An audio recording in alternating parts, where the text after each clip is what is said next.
Hi everybody, and welcome to another Teach Me to Code. This is Charles Max Wood. I've been putting out episodes every 2 weeks, and I've decided that instead of putting out episodes every 2 weeks, I'm going to put out longer episodes every 2 weeks, and I'm going to try and put out shorter episodes on the other weeks. So every other week will be a 15 to 20 minute episode, and then every other week it will be like a 5 to 10 minute episode. And there are a couple of reasons I'm doing that. First, I'm doing that so that I can get these up on YouTube and help people find Teach Me to Code and find ways to help more people.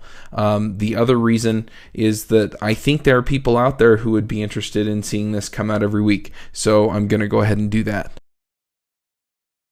This week we're going to talk about the percent functions or the percent syntax in Ruby. So I'm going to go ahead and I'm just going to fire up an interactive Ruby session, and we're just going to go through these really quickly. It should only take a couple of minutes, and I hope this really helps you out.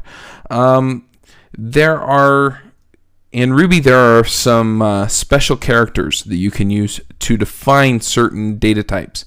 For example, you have a string, and you can define it with the double quotes, or you can define it with the single quotes. But sometimes you need your double quotes and single quotes inside of your string. And so it's kind of a pain sometimes to have to do this. String is escape quote string. Right. So that's kind of a pain in the neck. So there's a percent function, and what I mean by that is you can actually do this. %q, which is, I guess, for quotation. I'm not really sure. And then you can do something like string is string. And there you go. It escaped the quotes for you. Now, one thing that you're going to notice is that if you do this, and you can also do this with a lowercase, and it'll do it like a single quote would. So let's see. So Q, you just have to have the same character at the beginning and end. And I like using the bang, but you can use whatever you want. You can use percents, for example, or parentheses, excuse me.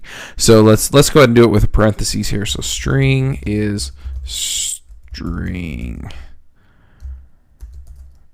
And, you get the same thing. There you go. So, that's the Q function. Now, there are a few others. Another one that you've probably seen before is the %W. And then you see stuff like this all the time. 1, 2, 3, 4, 5. And that gives you an array, a double quoted array. Really handy. You can also do it with %W. 1, 2, 3, 4, 5. It does the same thing. One other, and for arrays, you obviously have your square braces. And so if you put them into this, for example, 5, then you just get them quoted. And so that's kind of nice because, you can define your array, and if you have a string with the square braces in there, I don't know. I think it's a more concise notation, but there's a question on readability on that one.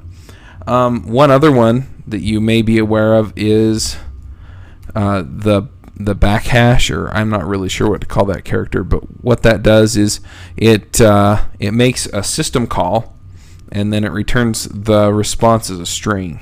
So, maybe if we do a put s on this, ls dot, and I ran this from my home folder, so you see desktop documents and so forth. So anyway, it makes it nice because the backhash that you see there, let me show you how to do this with a percent. So you have so that does the same thing. Your %x does the same thing as the backhash. Now, the backhash is also used in the bash prompt, and that's why this is so extremely handy, is that there's not a great way to escape that backhash in the backhash.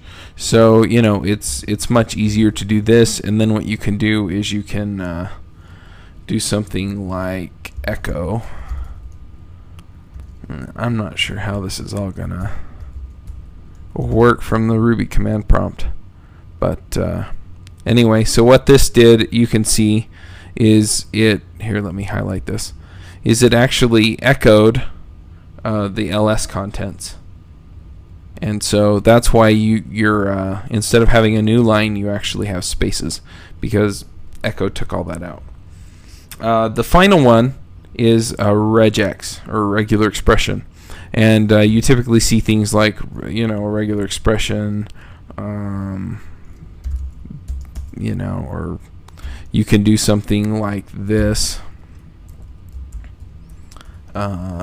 ABC,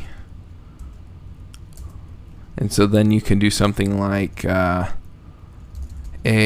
B, D, E, F, G dot match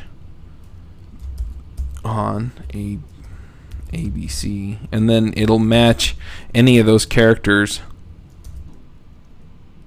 So you have a match data, and you can work through that.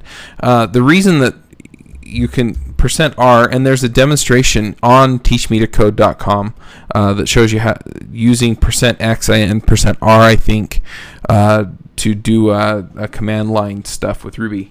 And I recommend you check that out. But the reason this is so handy is because you can do something like this. Let's say you're looking through file paths where you need to find things that match certain file paths. You can do /user local bin, and what that does is it actually escapes all those forward slashes that you would otherwise have to do yourself, and sometimes the escaping is such a pain in the rear that it really just makes it worth it to you to know how to do these things. So that's just a quick demonstration of this functionality in Ruby, and I hope it helps you out and simplifies things in your own Ruby scripts. That was wonderful. Bravo! I loved that. Oh, it was great. Well, it was pretty good. Well, it wasn't bad. Well, there were parts of it that weren't very good, though. It could have been a lot better. I didn't really like it. It was pretty terrible. It was bad. It was awful. It was terrible. Get him away! Hey, boo! Boo!